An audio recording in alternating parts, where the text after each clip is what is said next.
பாருங்க, அநேகர் ஏன் கடனாளி ஆகிறாங்க அப்படின்னா, திருமண விஷயங்கள், பர்த்டே பார்ட்டி, ஒரு ஃபங்க்ஷன்ல அவன் அப்படி செஞ்சுட்டான், அப்படி சாப்பாடு போட்டான், அப்படி திருமணம் நடத்திட்டான், அவ்வளவு பேண்டு வாத்தியங்கள், அவ்வளவு தோரணங்கள், அவ்வளவு பெரிய கல்யாண மண்டபம், அவ்வளவு பெரிய பார்ட்டிகள்.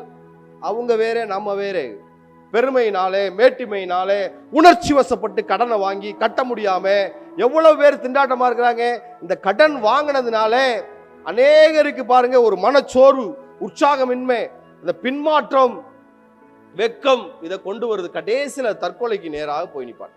இந்த கடன் வாங்கணும், சம்பாதிக்கிறது பெருசு இல்லை, கடன் வாங்காம இருக்கணும். கடன் ஒரு ஆபத்து. இப்ப பாருங்க, குண்டா இருக்கிறவன் உடனே குண்டாயிடுறது கிடையாது. ஒரே நாள்ல யாராவது குண்டாயிடுறாங்களா?